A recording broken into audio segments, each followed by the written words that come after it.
abrir al turno de preguntas que queráis hacer. La verdad es que la explicación ha sido muy extensa. Tengo que decirte, María Luisa, has estado muy bien, pero nos has llenado, yo creo. No, sí, muy bien que nos lo hayas explicado, pero que bueno, la verdad es que nos preocupa bastante, como decía al principio Román, porque esta es una obligación nueva, por decirlo de alguna manera, para muchas explotaciones. Y claro, la dimensión de las explotaciones no se tiene en cuenta para nada también, ni los medios que tienen las propias explotaciones a la hora de arbitrar lo que son los mecanismos obligatorios que se establecen, ¿no? Y esta es una de nuestras grandes preocupaciones, porque al final hay unos costes de producción que se van a generar derivados del manejo de las explotaciones de esta forma. Nosotros, desde luego, estamos totalmente de acuerdo con que hay que luchar contra el cambio climático y que tenemos que tener los suelos en las mejores condiciones posibles, tipo de explotación que nosotros representamos, que es la explotación familiar, obviamente porque nosotros queremos hacer lo mismo que hicieron nuestros padres con nosotros, dejarles a nuestros hijos la explotación en las mejores condiciones, ¿no? Pero dicho eso también, pues eso tiene que ser compatible con que las explotaciones puedan seguir produciendo y sean rentables. Y obviamente, pues lo que tenemos, el problema que tenemos, que no es que lo genere este decreto, sino que lo genera pues la propia legislación que tiene la Unión Europea y la forma de actuar, es que al final nuestras producciones tienen que competir con producciones que vienen de países terceros, de países de fuera, que no cumplen la mayoría de estos requisitos que hablamos de que tenemos que cumplir, ¿no? Entonces, esto hace pues que tengamos que competir de forma desventajosa, ¿no? Por decirlo de alguna forma. Pero bueno, ya ciñéndonos al tema, no sé si hay preguntas. Aquí en la sala primero, si queréis, porque... Y si no, pues pasamos directamente a... No sé, la sala que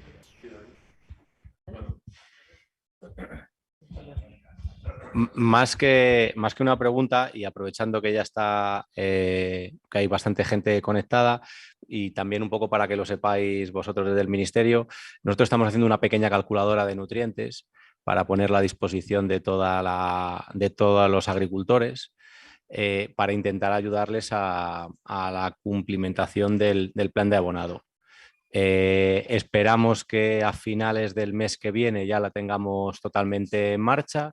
Y lo que queremos también hacer es un pequeño taller de validación de la calculadora pues con los agricultores y con los técnicos nuestros, para que vean un poco el funcionamiento. Hemos querido que sea una herramienta muy sencilla, en el que metiendo simplemente datos del cultivo anterior y datos de este año, rendimientos aproximados, pues la gente tenga una recomendación de nutrientes de nitrógeno, fósforo y potasio, y a partir de ahí también queremos, validándolo con la Universidad Politécnica, que es con quien lo estamos haciendo, darles también algunas recomendaciones, pues, a la hora de ejecutar la ruta de abonado de cada agricultor. Bueno, simplemente ya les convocaremos a todo el mundo para que hagamos esa validación de la calculadora, y también un poco que lo conozcáis vosotros, porque de alguna manera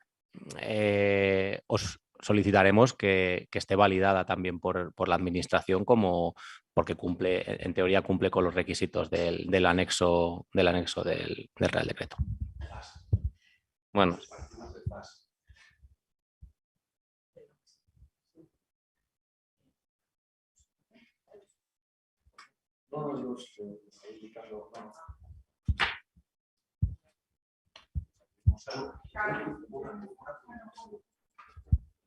Simplemente, María Luisa, cuando hablabas de si utilizamos urea y superáramos el límite a nivel nacional y hay que producir y se tiene que dar un abatimiento de un 30%, es decir, ¿está ya tipificado cuál es? Sí, vale, esa parte no, si no la explicas. A ver, nosotros, o sea, cuando se supere a nivel nacional el 30% del nitrógeno que viene de la urea respecto al nitrógeno total. Entonces, solo aquellas explotaciones que utilicen más del 20%.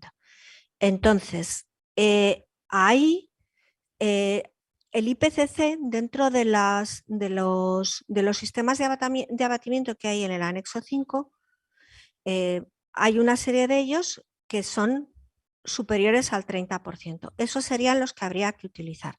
No obstante, y es lo que estábamos diciendo antes, nosotros sí que queremos trabajar, a ver si lo conseguimos, porque es cuestión de dinero, de personal, y si no nos podéis ayudar, que siempre y cuando el IPCC, el panel del IPCC, del IPCC no, en amoníaco estamos hablando del protocolo de Gotemburgo, siempre que lo reconozcan, conseguir meter los coeficientes nacionales nuestros, porque son mucho más ajustados. y pueden sernos mucho más favorables. Entonces ahí es donde intentaríamos a ver si lo conseguimos, pero bueno. Y sí, o sea, hay y a lo mejor sí que tendríamos como ministerio que hacer una lista de cuáles son los que van por encima del 30%. Muy bien, pues pasamos a las preguntas, si os parece, de la red.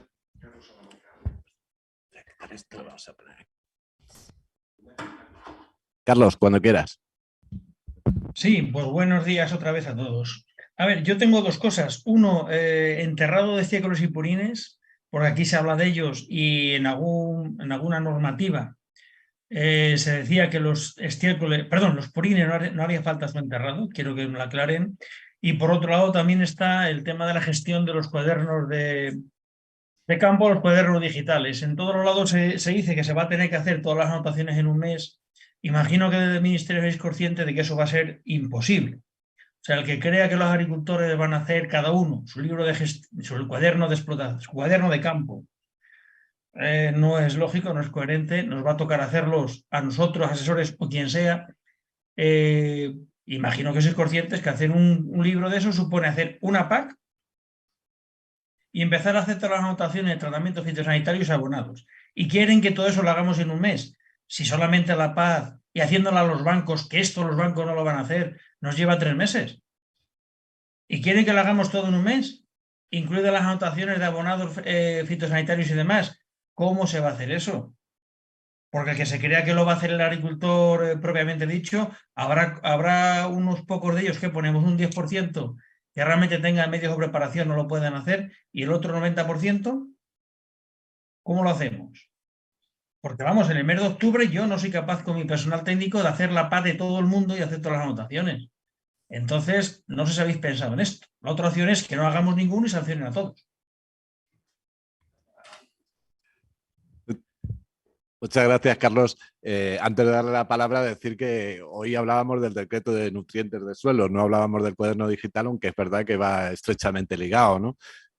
Y que desde luego yo personalmente también comparto muchas de las reflexiones que acabas de dar. Le paso la palabra a María Luisa. Bueno, pues a ver, los estiércoles y purines hay que enterrarlos en las 12 horas siguientes, salvo en aquellas excepciones que por pendientes y una serie de requisitos, o si los purines ya se han aplicado con un sistema como pueden ser la inyección o pueden ser los tubos estos localizados como el que había en la foto, no sería necesario enterrarlos. En las siguientes 12 horas. Como buena práctica, pues tendría que ser en las 4 horas siguientes, eso sí que estaría contando como una buena práctica. Respecto a la gestión del cuaderno, un mes es lo que se está pidiendo en fitosanitarios. Es decir, tú haces hoy 21 de febrero tu aplicación y tienes hasta el 21 de marzo para hacer esa anotación en el cuaderno. De tal forma que, hombre, es un control que además nosotros necesitamos para saber que las cosas se están haciendo correctamente y es lo que estábamos diciendo, si se está pidiendo que la agricultora haga una serie de esfuerzos, tienen que verse reflejados y este cuaderno es la forma en que se reflejen correctamente y se puedan trasladar y decir, bueno, es que todo lo que estamos haciendo pues ha contribuido a que prácticamente no emitimos amoníaco. Bien, no sé si queda alguna pregunta más. Perdón. Miguel Ángel, por favor, cuando quieras. Sí, hola. Bueno, yo quería hacerle algunas preguntas. Bueno, sí, también es que la respuesta que le ha dado el compañero, la verdad que me ha dejado un poco perdido. El agricultor sí va a comunicar a la administración el tema de los fertilizantes, pero el nexo vamos a ser nosotros, la organización, que somos las que nos vamos a tener que pegar la trabajera inmensa en confeccionar, en proporcionar todos esos datos. Porque el agricultor va a llegar a nuestra oficina a que le rellenemos el cuaderno. ¿No? Eso todos lo sabemos y tendremos que encargarnos de ello. Y pues no seguir avanzando, porque para que no me quiero calentar mucho con el comentario que ha hecho. No sé si se ha tenido en cuenta el tema de ayudas con el nuevo PPAC. Hay, a la hora de aplicar los fertilizantes y los estiércoles, sobre todo en las zonas de cultivos permanentes, hay un periodo en el que no se permite el laboreo. Las cubiertas tienen que estar vivas. Sobre todo el que solicita ecosquema. Claro, durante esa serie de meses, si no se permite un laboreo y enterrar el estiércol, no se va a poder aplicar los mismos. Por lo que no sé si eso, nosotros estamos pidiendo que se establezca algún tipo de salvedad, aunque no corresponda al Real Decreto de fertilización, pero sí es algo que también se te tiene que tener en cuenta, ¿no? A la hora de poder aplicar obligar a enterrar en el periodo en el que podemos perjudicar las ayudas de nuestros asociados.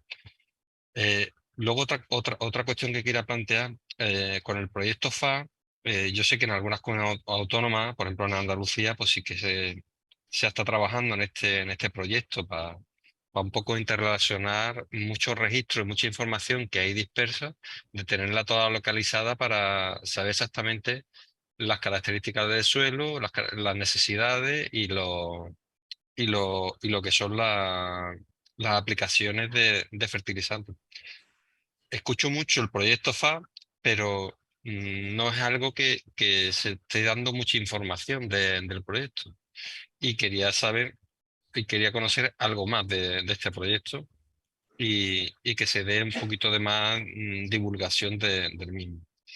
Y luego con respecto al tema de lodo de EDA, aquí en Andalucía se utiliza para algunos cultivos bastante y, y muchas veces el agricultor está un poco perdido porque el contrato que se hace con las empresas que, que distribuyen este tipo de materiales, claro, las responsabilidades en cuanto a los análisis deberían de ser de las empresas, pero no me queda muy claro qué responsabilidades tiene el agricultor con respecto al tema de los EDA, porque no me he encontrado algún caso muy puntual que a lo mejor por no estar, porque el lodo no estuviera ya bien madurado, pues luego han tenido problemas en la aplicación, en el tema de residuos y demás, y yo creo que no sé si el Real Decreto recoge bien el tema de las responsabilidades con respecto a la analítica que tienen que tener estos fertilizantes. Muy bien, muchas gracias, Miguel Ángel.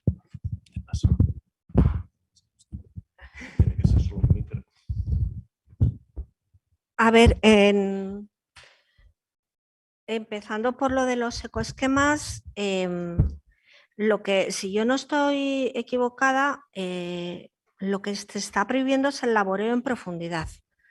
Entonces, en determinados periodos. Entonces, bueno, pues se puede estar o bien aplicando de forma localizada o dar una labor superficial, yo no sé si con un, ¿cómo se llama? Un chisel de estos, un enterrado muy superficial, se podría. Otra cosa, el asunto es que tú no puedes ir en contra aparte de que, bueno, repito, el anejo 2 te está permitiendo a la comunidad autónoma que modifique los periodos de exclusión, tanto por cultivos. Lo único es que si no hay, la comunidad autónoma no toma esa iniciativa, se aplica el anejo 2, porque es necesario sí o sí unos periodos de exclusión. Entonces, ahí tenemos como muchas salidas. Una, si territorialmente para la comunidad autónoma es importante esa variación de los periodos, se pueden hacer. Otra cosa que se puede hacer es estar empleando inhibidores o estar empleando, que también permite el anejo 2 que haya ciertas variaciones, estar empleando una localización de los purines con los aperos, que además el Ministerio ha estado dando muchos años ayudas a través del Plan Renove para la adquisición de este tipo de equipos, y un enterrado superficial que sea compatible con la agricultura de conservación y de mínimo laboreo a través del chisel. Serían posibilidades. Respecto a lo del FAST, ya lo he dicho antes, que lo está desarrollando es el FEGA.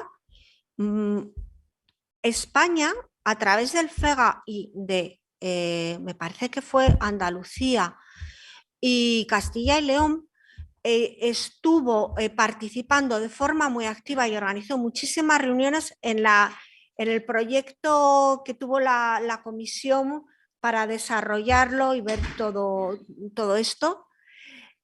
A partir de eso es como de donde parte el FEGA para hacer un programa que se ponga a disposición de los agricultores, y tiene una obligación de darlo para que se pueda empezar a aplicar. Y no doy la fecha en concreto porque en este momento no la tengo en la cabeza, por no meter la pata y dar una fecha que no sea la que tiene que ser, pero para que esté a tiempo de que demos, y de hecho nuestras fechas se han ido adaptando a eso. Mayor divulgación, pues yo puedo hablar con el FEGA para, en la medida de lo posible, pero me consta que están dando muchísimas charlas y que se están moviendo mucho y muchas reuniones con el sector y con las comunidades autónomas. Y respecto a los lodos SEDAR es algo que a mí particularmente, a mí, me preocupan mucho. Me he preocupado, es una cosa, porque es una problemática que me preocupa, y el Ministerio en esto me ha respaldado totalmente en incluirlos en esto, porque no figuraban, por ejemplo, no estaban figurando claramente, tenían su orden ministerial un poco atrasada ya, entonces se les ha puesto al día en todo esto.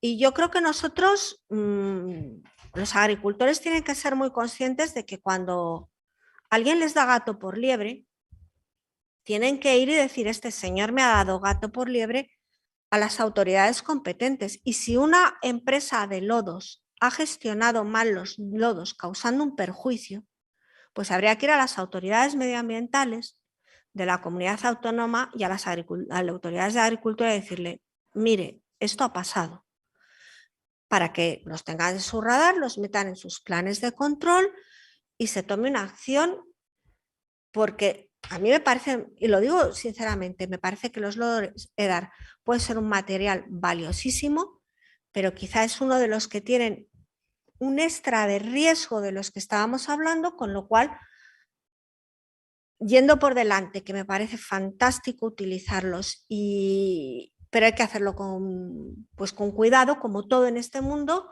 y eso, si en un momento dado pues tú has visto que hay problemas, pues decirlo a tu técnico, decirlo y a las autoridades competentes, que van a poder hacer algo. Bien, no sé cuánta gente nos queda por dos. Pues Pedro, tienes la palabra. Hola, buenos días. A ver, a mí dos cositas que no me quedan claras. Por el tema de lo que es el acopio de los recintos de estiércoles, me gustaría saber cuál es el tiempo real que vamos a poder acopiar los estiércoles.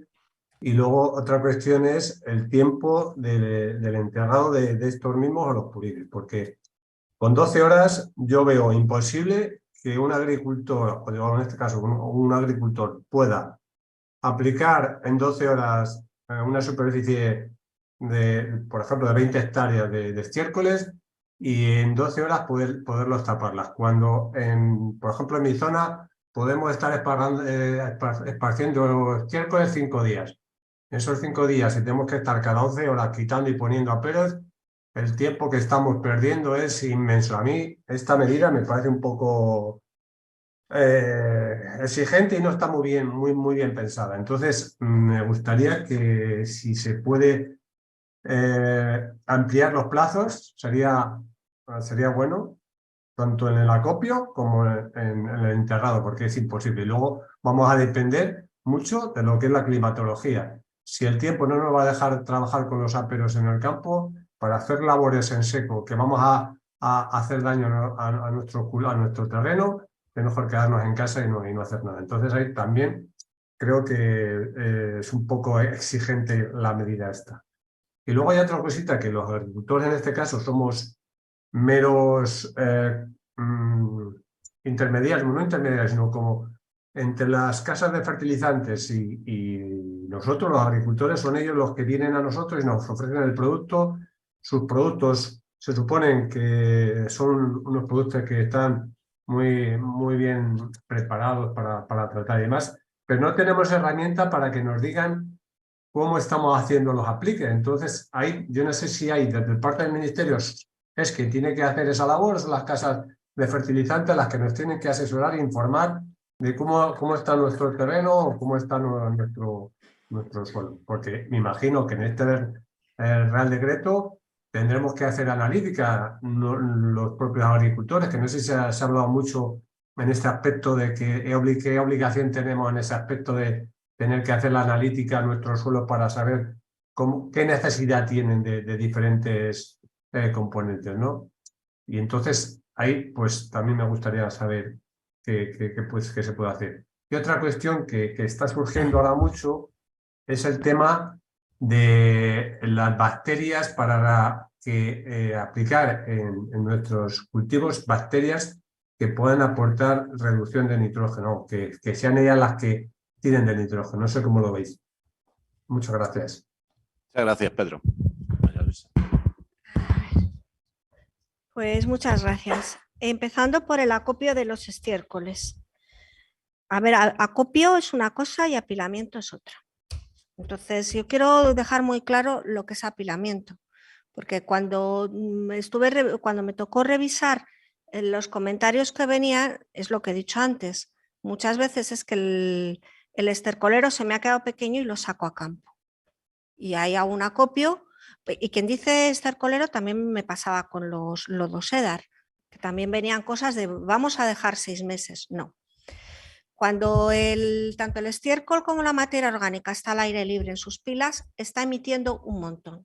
Y eso no lo puedes, y además está lixiviando, y como no puedes impermeabilizar el suelo, porque se supone que vas a plantar algo encima, no puedes frenar el lixiviado, y como no lo vas a estar cubriendo y tapando y no con una lona, pues tampoco puedes estar frenando las emisiones. Entonces, el apilamiento, la función que tiene es ayudar logísticamente a que se haga la aplicación al campo.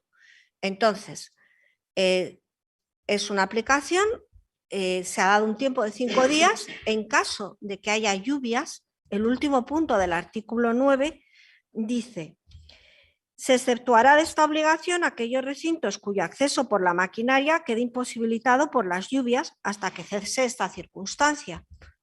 Es decir, ya está previsto que si está lloviendo no vas a poder entrar. Y de todas formas, hombre, evidentemente hay veces que la lluvia es completamente impredecible, pero sí hay momentos en los que sabes que va a haber. Ten cuidado en esos momentos. Porque realmente estamos teniendo un problema medioambiental y estamos teniendo una contaminación fuerte en algunas zonas de los ríos. El enterrado, el enterrado se plantea que sea 12 horas. De hecho, la exigencia eran las 4 horas siguientes, porque es la única medida que realmente te está suponiendo una bajada de lo que son las emisiones superior a ese 30%, llega a ser hasta el 80%. Todo lo que vayamos quitando de esas 4 horas realmente está haciendo que la medida no sea efectiva. Entonces, es importante intentar avanzar hacia eso.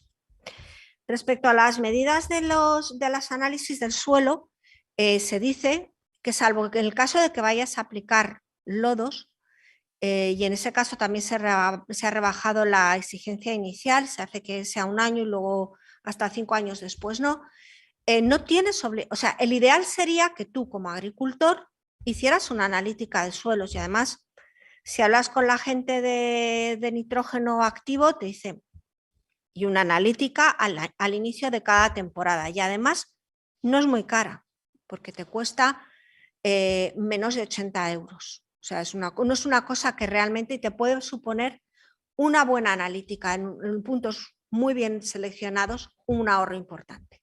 Ahora bien, es lo que decíamos, si hay bases de datos y cada vez hay más bases de datos porque cada vez hay más bases de datos disponibles, hay mapas provinciales, el sistema de cálculo que te está aportando la comunidad autónoma ha incorporado esas bases de datos, no necesitas hacerlo. Si es cierto que cuando hablas con las empresas que te hacen especializadas en la agricultura de precisión, pues te dicen que hacer esa analítica de suelos es fundamental y te ayuda muchísimo a hacer una buena planificación. Pero es cierto que las exigencias del Real Decreto son las que he dicho. Respecto a las bacterias, eso pues es una contestación un poco complicada. A ver, las bacterias a día de hoy no están incluidas dentro de lo que son esas medidas de abatimiento legalmente reconocidas, con lo cual pueden ser efectivas, pero no estarían incluidas. Si llegamos al punto en el que están, salvo que, claro, evidentemente, tú a base de utilizarlas dejes de tener que aportar nitrógeno, en cuyo caso ya lo has demostrado. Y nosotros desde el Ministerio, el Real Decreto 506, sí que tiene un apartado en el cual deja que se vayan incorporando abonos a base de microorganismos y además se hace con un cierto criterio de que vayan demostrando lo que es su eficacia agronómica y seguridad. Estamos terminando. La última palabra que nos quedaba.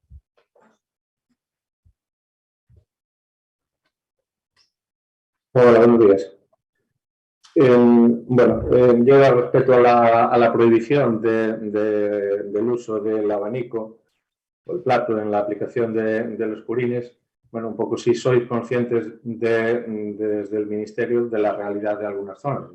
Hablo desde Galicia y el importantísimo número que tenemos de cisternas y de explotaciones de pequeño tamaño, donde hace que sea una aplicación y menos a 1 de enero del 24 sea inviable la compra por parte de esas explotaciones debido al elevado precio del equipo de aplicación en caso de que se pudiera ajustar a las cisternas existentes, que en muchos casos no es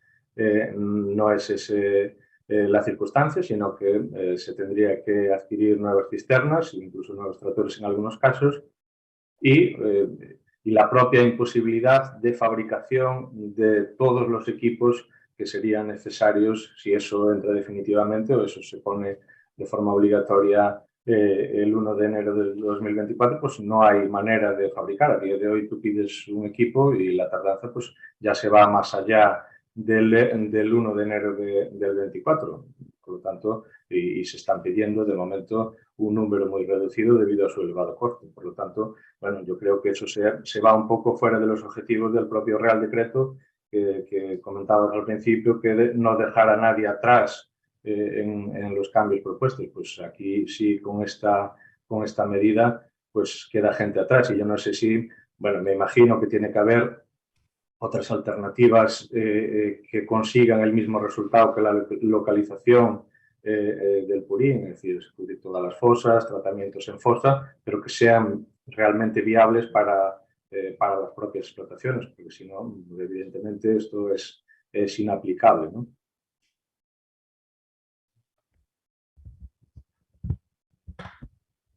A ver, nosotros a la hora de hacer el Real Decreto, primero hemos planteado una serie de excepciones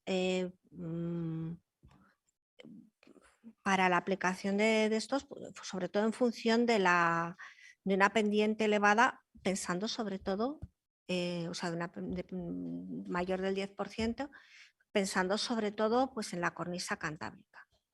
Lo cierto es que intentamos hacer un periodo transitorio más grande, pero ya he dicho que estamos en un contexto en el que se nos están viniendo encima los incumplimientos y hay que responder a ellos, con lo cual pues tampoco se ha podido ir a un periodo más largo por este tipo de razón. Cuando además, a ver, en 2018 ya se hace un Real Decreto de la PAC en el cual aparece esta prohibición y se da un periodo transitorio para que las comunidades autónomas lo vayan adoptando de forma paulatina.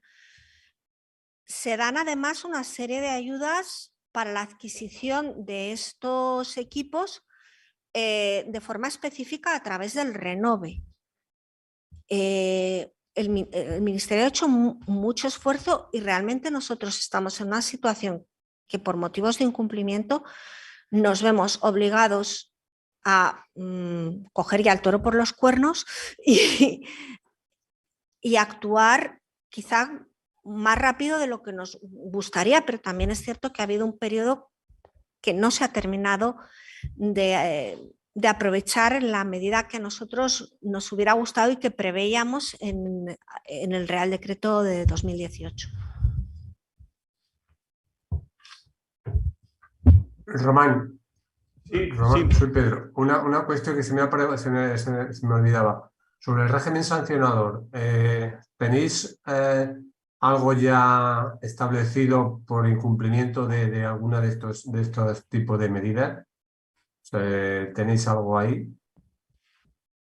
A ver, como ya sabéis, un régimen sancionador no se puede hacer a través de un Real Decreto, entonces hemos aprovechado la ley PAC y ahí hay una buena parte del régimen sancionador, aparte de que como esto toca muchos palillos, pues también tenemos régimen sancionador a través de la propia ley de residuos. Pues cuando hablábamos antes de que un producto fertilizante solo es producto fertilizante cuando el residuo ha llegado a su fin de condición de residuo y si no es un residuo, pues eso es un claro ejemplo de vamos a ir por la ley de residuos.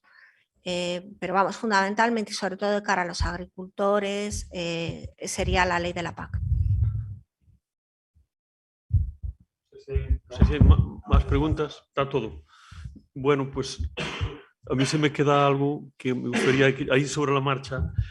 Sabemos que las pendientes de más de 10% quedan excluidas y las parcelas, que me pregunta un montón de gente, ¿qué parcelas quedan excluidas? Porque me dicen más de 2 hectáreas quedarían excluidas. Sí, no, sí, efectivamente. Es más del 10% cuando la explotación tiene más del 50% con parcelas, o sea, con pendientes de más del 10%. Esa es la excepción a la aplicación. Ya, pero ¿cómo entras a las parcelas con ese tipo de aplicación si las parcelas son más estrechas que la aplicación? Es decir, ¿no habéis pensado en ese tema? Es decir, las parcelas son estrechas del ancho de esto y aquí no te cabe una aplicación. Es que por eso me insistían y bueno, pues verlo porque es un tema que va a pasar y no sé, bueno. Y por eso teníamos entendido que las parcelas de menos de 2 hectáreas quedaban exentas o el 10% dependiente. Me parece, algo me suena, pero en un momento sí, luego no sé si se quita. O sea, yo sé que en un momento sí, pero... O sea... Si solo tienes 2 hectáreas, un poco, como mucho, si tiene 2 hectáreas de menor del 10% se queda estructurada, pero no es un tamaño de la... No es un tamaño. Sí, aquí lo dice. Excepción de la prohibición de aplicación mediante sistemas de abanico plato-cañón para las parcelas con más del 10% de pendiente media, y además cuando los recintos de hasta el 10% sean el 10% de la explotación o sean menos de 2 hectáreas. Artículo 10.1, Marisa. Sí, 10.1b. Pero entonces excluye a las parcelas de menos de 2 hectáreas. ¿Eh?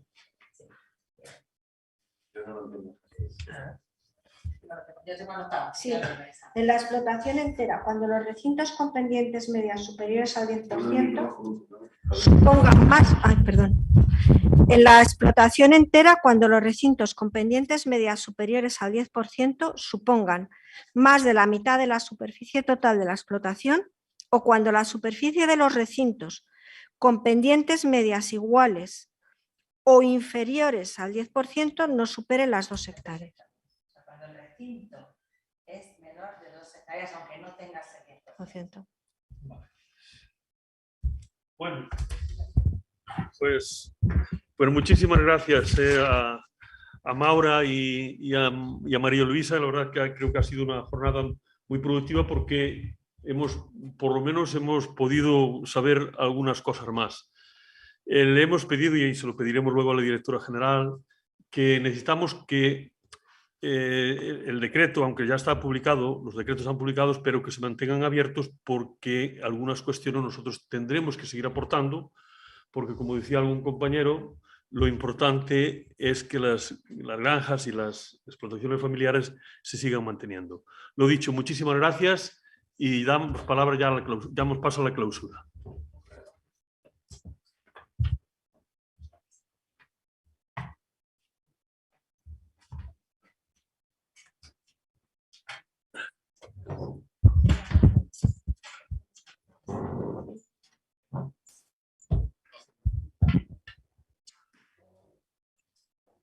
Perdona, que se me ha quedado.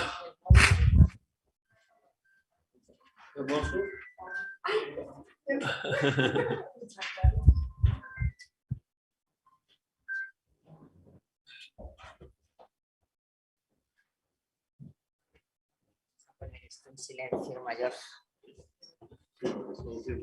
Ay, sí, hijo. Esto es el no parar. Bueno, pues sin más preámbulos, yo creo que ya damos paso a la palabra a la directora general.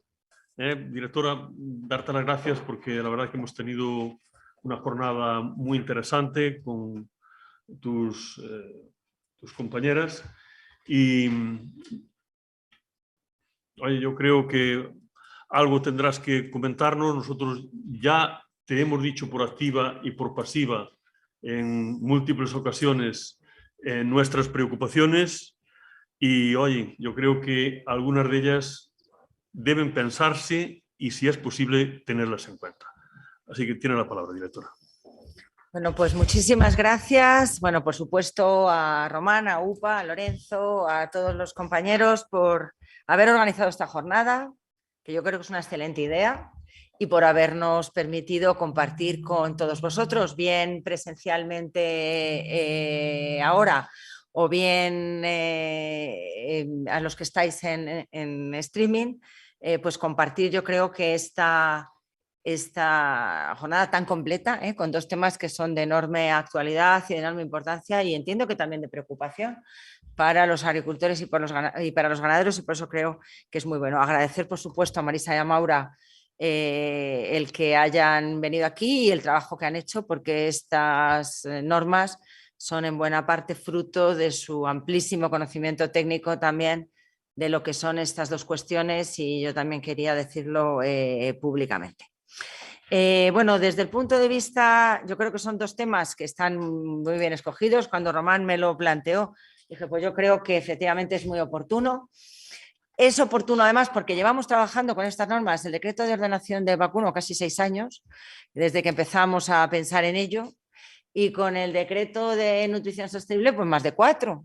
Y entonces hemos tenido ocasión de de compartir con los técnicos de UPA, con vosotros, con muchos de los que estáis también ahí en videoconferencia, ideas, preocupaciones, pues cuestiones prácticas. Hemos llegado a un resultado que probablemente no nos satisfaga a todos, tampoco a mí, y lo digo como lo pienso. Efectivamente, hay procesos en marcha, y lo habrán explicado mis compañeras, procesos, en algún caso una demanda ya ante el Tribunal de Justicia de la Unión Europea sobre incumplimiento de la Directiva de Nitratos, demanda por la que muy probablemente vamos a ser condenados. Esto es como lo de la contaminación del aire en Madrid, que al final pues hubo condena, y sabéis que estas multas se pagan cada día. Cada día que estás incumpliendo estás pagando, hasta que dejas de incumplir. O sea que esa demanda está ahí, es una demanda que todavía no se ha visto en el tribunal, pero que muy probablemente va a suponer una condena al Reino de España, porque hay un incumplimiento muy generalizado de la Directiva de Nitratos. Y luego la última, que ha sido el 26 de enero, que es la carta de emplazamiento por la Directiva de Techos de Amoníaco. Yo en esa soy más optimista porque hemos hecho bastantes cosas, y lo importante, como decía Marisa, es hacerlo y poder demostrarlo. Es decir, lo de las 12 horas que tanto preocupa, o las 4 horas del enterramiento, el papel lo aguanta todo, eso ya lo sabemos. O sea, a mí lo que me interesa es que lo que yo ponga ahí luego me reste en el inventario. Es decir, que si yo demuestro que los agricultores aplican de una manera o entierran en un plazo, eso me lo voy a ir descontando en el inventario, y a lo mejor dentro de un año resulta que es que no estoy emitiendo lo que dice el inventario que estoy emitiendo. Lo hemos visto con Ecogan. Un año de que los ganaderos, y no todos, solo el 50 y tantos % de porcino, que hemos empezado por el porcino, han hecho sus declaraciones, hemos bajado en el inventario las emisiones de amoníaco un 8,5%. Simple y llanamente, solo con que cuenten lo que ya están haciendo, no haciendo cosas nuevas. Entonces, esto de la anotación en el libro, esto de estas cosas, tiene por objeto contabilizar en números lo que ya estáis haciendo y estáis haciendo bien, ¿vale? Porque si no, aquí dicen, ¿cuántos kilos de nitrógeno se aplican al año? Pues esto es lo que se emite, ¿no? Lo importante es cuánto se aplica, cómo se aplica, en qué condiciones, con qué técnicas demostradas que reducen las emisiones, y a partir de ahí empiezo a restar. O sea, el gran reto ahora es restar. Y eso yo quería de alguna manera subrayarlo en ambos decretos, porque ambos tienen ese trasfondo común. Luego tienen sus cuestiones diferentes. Lógicamente, uno es lo que ocurre en las explotaciones, otro es lo que ocurre en el campo cuando se aplica el estiércol. A veces se confunden las dos cosas también, porque agricultor y ganadero muchas veces son la misma persona, ¿no? Es lo que decía antes Marisa, del apilamiento y el acopio. El acopio tú lo haces en tu estercolero de tu casa, y apilas cuando vas a aplicar en el campo. Son dos cosas distintas. En uno eres agricultor, en otro eres ganadero. Ya sé que es difícil hacer esa separación, ¿no?